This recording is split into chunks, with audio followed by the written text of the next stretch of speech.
وآلہ وصحبہ وبارک وسلم۔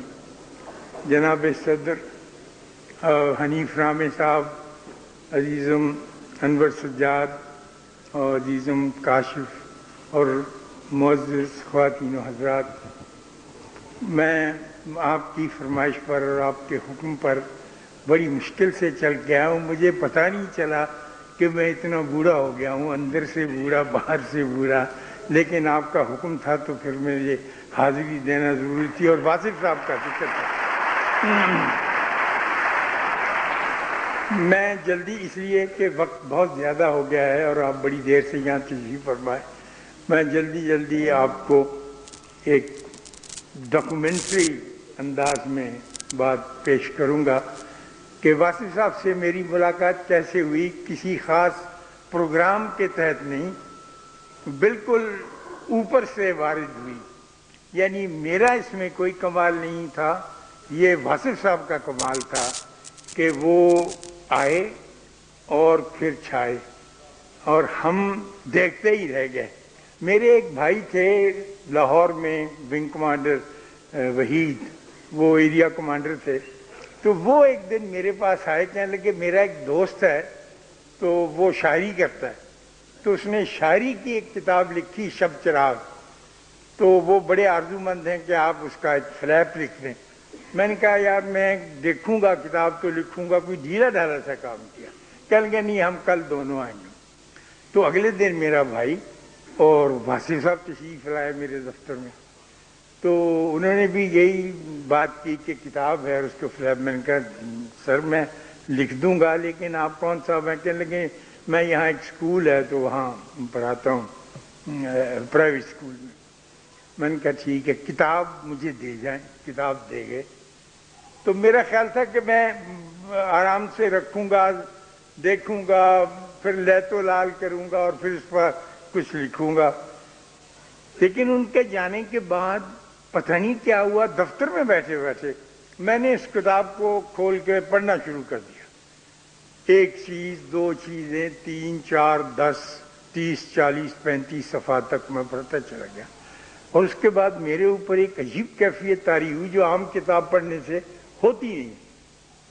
پھر میں وہ کتاب گھر لے گیا، گھر لے جا کر پڑھی تو ساری کی ساری پڑھ لی، اتنی لمبی اور ضخیم کتاب نہیں تھی۔ اگلے دن میں کتاب لے آیا، واصف صاحب کچھ بے چین تھے، ان کی طبیعت میں ایک ضرور تحلیل تھی، تیزی کے ساتھ وہ کام کرنا اور نپٹانا پسند کرتے تھے، یہ ان کا مزاج تھا، اور ہر فقیر کا اپنا مزاج ہوتا ہے۔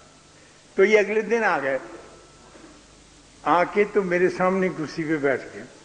اب اتنی بڑی کتاب کا اتنا بڑا مصنف وہاں تشریف فرما ہے، تو میں نے کچھ نہیں بولا ان سے، میں بھی ڈرامے کا آدمی کیوں انور سجاد، تو میں نے اٹھ کے آرام سے اپنے دفتر کا دروازہ بند کر دیا، اندر سے چسکنے لگا دی۔ وہ کچھ پریشان ہو گئے، تو میں آ کے اپنی کرسی پہ بیٹھ گیا۔ میں نے کہا سب سے پہلے مجھے آپ یہ بتائیں کہ آپ کون ہیں؟ کہنے لگے میں یہ کتاب کا مصنف ہوں۔ میں نے کہا مصنف تو میں نے بیسیوں دیکھے ہیں، ہزاروں دیکھے ہیں، آپ کون؟ اور آپ نے یہ کتاب کیسے لکھی ہے؟ تو آپ لکھ ہی نہیں سکتے، یہ کیسے لکھی ہے یہ کتاب؟ تو کہنے لگے نہیں یہ میری کتاب ہے، تمہارا بھائی مجھے پیش کر کے گیا تھا، ہم بڑے پرانے دوست ہیں، وہ بڑا اچھا آدمی۔ میں نے کہا جی وہ بھی اچھا آدمی ہے اور میں بھی اچھا آدمی ہوں، لیکن آپ کون ہیں یہ بتائیں۔ اب وہ دبدہ میں پڑ گئے کہ ایسا سوال تو ان سے کبھی کسی نے پوچھا نہیں تھا۔ کہنے لگے ایسے ہی بتایا تھا یہ۔ ان کا سر اوپر کچھ نہ یا وہ اپنے ڈالنا ہے، اللہ اس کے اوپر اگر لکھا خود ہی لکھ دیں۔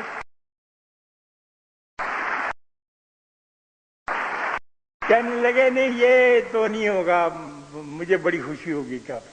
میں نے کہا سر میں لکھوں گا تو نہیں، اور نہ مجھ سے لکھا جائے، آپ اس کا فنکشن کریں گے تو میں وہاں آ کے کچھ بات کر دوں گا اور یہ کافی ہوگی۔ چنانچہ اس کتاب کا فنکشن ہوا، بات کی، ریکارڈ کی گئی، وہ بات آئی گئی ہوگی 2-3 مرتبہ۔ اس کے بعد میں ان سے اور ملا، میں نے گھر آ کر اپنی بیوی سے ذکر کیا کہ ایک عجیب و غریب قسم کا شاعر ہے، وہ بڑی ٹیڑھی سی بات کرتا ہے، تو میری بیوی کہ ٹیڑھی کیسی؟ میں نے کہا میرے پاس وہ کتاب نہیں ہے، دفتر میں رکھی ہے، تو میں تمہیں لا کے دکھاؤں گا کہ یہ کچھ اور ہی انداز۔ تو وہ بھی پریشان ہوئی۔ پھر جس سے میں نے ذکر کیا اس نے کچھ بات میری مانی، کچھ نہیں مانی۔ تو آخر میں نے یہ ارادہ کیا کہ ایسے ٹیڑھے آدمی سے اور ایسے مختلف نوع آدمی سے ملنے کی مجھ میں ہمت نہیں ہے، تو وہ کٹ گیا معاملہ۔ اور 2-3 سال تک مجھے پتہ نہیں واصف صاحب کہاں رہے، کہاں گئے، کس کے پاس ملے، کیا کچھ۔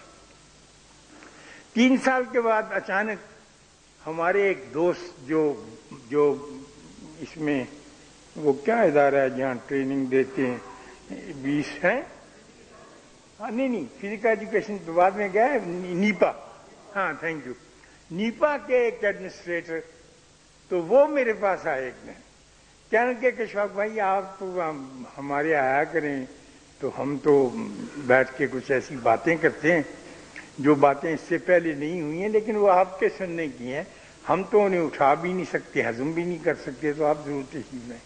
میں نے کہا وہ کس کی باتیں ہوں؟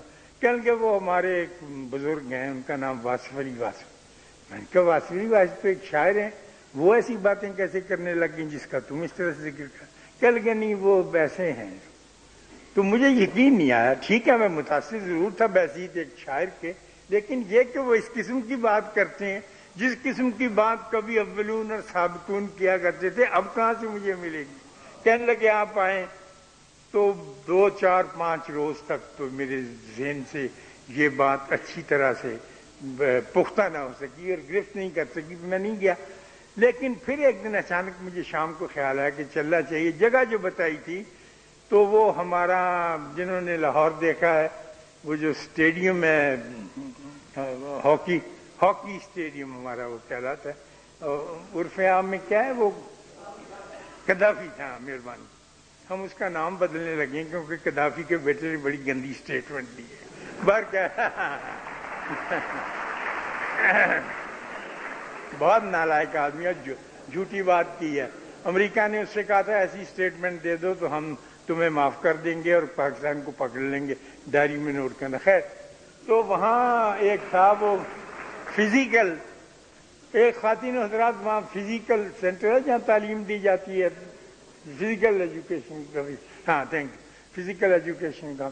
تو وہاں کے جو تھے بشیر صاحب چیف، ان کی بڑی مہربانی، انہوں نے پرووائڈ کیا تھا اپنا آفس اور کمرہ کہ یہاں بیٹھ کے واصف باتیں کی۔